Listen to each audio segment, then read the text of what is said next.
There are numerous factors in the environment that can affect your dog in a positive or negative way and increase their stress levels.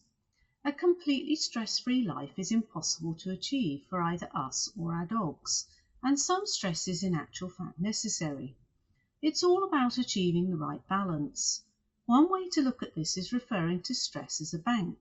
If you make a withdrawal, you also need to make a deposit. There are numerous factors that can affect your dog and deplete the bank, but there are also lots of little things that you could do to add a deposit that could reduce your dog's overall unhealthy stress. Another way which can help us understand stress and what it can do is Edie-Jane Eaton's candle analogy. Candles are anything that causes stress or arousal in your dog or you. They come in different sizes and are different for each individual dog. If you imagine the candles heating a bowl of water, the aim is to prevent the water from reaching boiling point by extinguishing as many candles as possible to enable your dog to feel more content. If your dog is having a good day, only a small number of candles are lit and the water is still and your dog is relaxed and calm. As more candles are lit, the water is heating up and starting to bubble, and your dog may be restless, less focused, and more likely to react. When multiple candles are lit, the water is boiling and your dog is hyper-aroused and likely to be reacting, though some dogs may shut down. By being aware of what our dog's candles are, we can extinguish as many as possible, but the water still needs time to settle after arousal, so your dog is recovering but needs a calm, safe space to rest. Next, I will discuss some of the stressors that can be candles for dogs. A strong human-canine bond based on mutual trust goes a long way to ensuring that the stress bank has enough deposits, as does promoting choice and control for your dog on a daily basis. Lack of choice and control has been shown in both human and animal studies to lead to depression and feelings of helplessness, and lack of control in animals has been linked to abnormal repetitive behaviours such as pacing, circling and tail chasing. Many guardians believe they are offering their dog choice, but dogs can only choose from the options that humans provide. Our dogs have very little choices. We decide what time they are fed, walked and even when they play.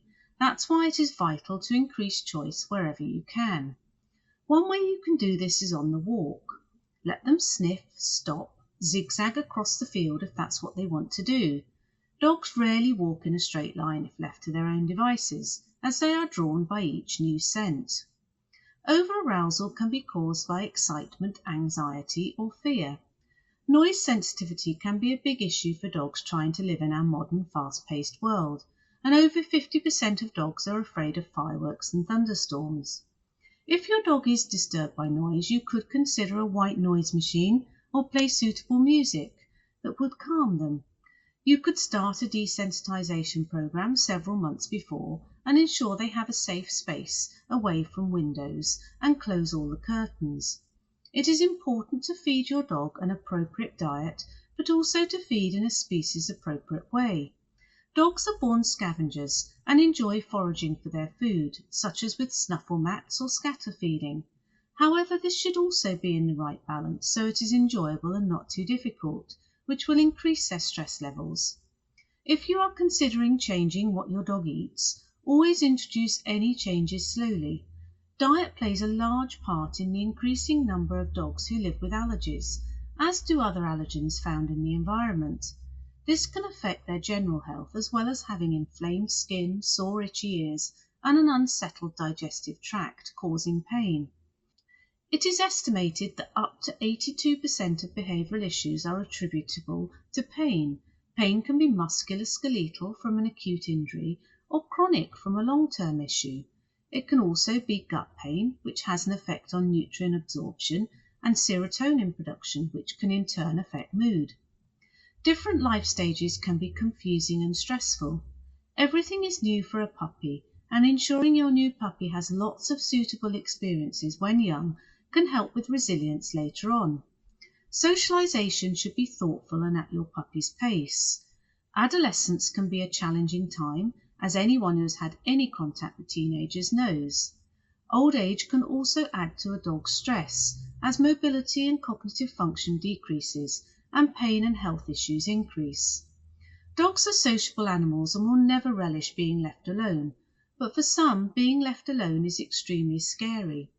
Managing separation anxiety can be extremely stressful for both the dog and guardian, and may require you to seek outside help.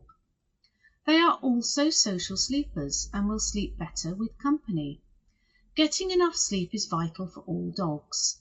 Just like us, when our dogs are lacking in sleep, we often see behavioural issues increase. Adult dogs need between 12 to 14 hours of sleep to maintain good physical and mental health. So help your dog get their sleep by creating a calm space in your house, free of sudden noise and distractions. Ideally, set up multiple places to give your dog choice. Next time your dog is having a difficult day, take a look at how much sleep they are getting. Rest for the body and mind can make all the difference. Having clear boundaries is not about having a strict, rigid framework that your dog needs to fit into, but more about guiding them to make good choices. Increasing our knowledge and skills can help to meet our dog's needs more effectively. If a dog doesn't feel listened to, as well as adding to their stress, it will cause them to do louder behaviours to try and be heard. Being aware of what your dog is communicating through their body language will ensure that they don't need to shout. Some factors such as genetics, epigenetics, stress that the mothering dog suffered when pregnant, and previous trauma may be outside of our control, but there is still a great deal we can do to lower their stress. Being aware of what a particular breed was bred for can help to meet their needs more effectively, such as agility or flyball for herding dogs or man-trailing for scent hounds, though of course all dogs, whatever their breed, can benefit from these activities and enrichment. Rescue dogs may be suffering from trauma which causes them to shut down. Here we can work slowly on building trust and doing activities such as free work that have no attachment to outcome. The previous slide talked of general factors, and here I will discuss more specific ways that we can reduce stress for our dogs. Some dogs can become unsettled at night by clock changes or by stages of the lunar cycle. The moon has the power to control tides, so it does not take a huge stretch of the imagination to believe it can also affect behaviour in both humans and animals. Being aware of these external forces can aid our understanding as well as support our dogs. The weather can have a huge effect on dogs, and not just for those that are fearful of thunderstorms. I once had a dog that was always more reactive when it was windy. I don't know whether this was because the wind hurt her ears or ruffled her fur backwards, or because it carried far more scent to her, but once I noticed this pattern, I was able to support her more effectively. Smell is the primary sense for dogs, and some scents, such as those from scented candles or plug-ins, as well as being full of synthetic chemicals, can be overwhelming for dogs. An easy way to remove this stress is not to have them in the first place.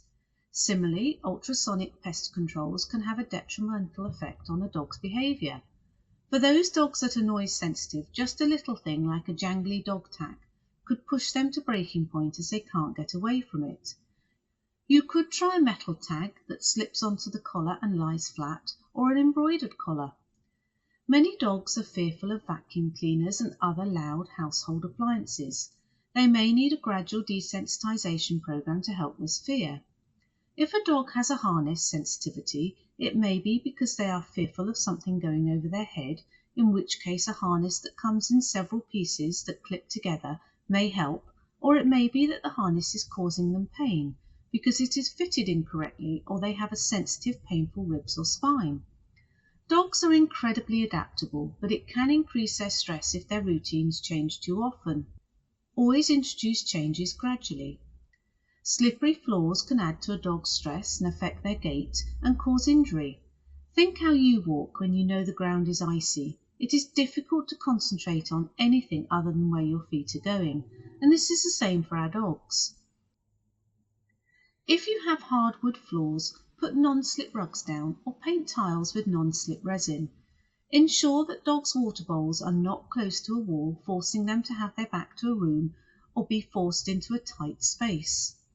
Some dogs may prefer a little den for their bed in a small space, but for others this can be scary.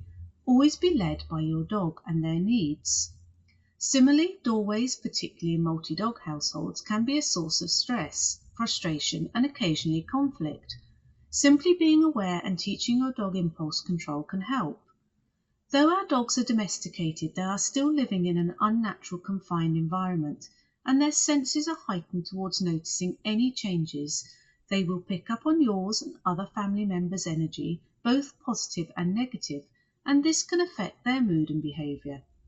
Any planned changes to the family dynamic, such as additional family members, both human and non-human, should be introduced sensitively and with preparation to decrease stress. If a dog has been practicing a behaviour for some time, it is going to take patience and understanding to address that issue. Also, many natural behaviours for dogs, such as jumping up, barking and scavenging, may be seen as undesirable behaviours from a human point of view, but always ask yourself, what is your dog trying to communicate with that behaviour, and is there something that you can do that will mean they no longer need to practice it?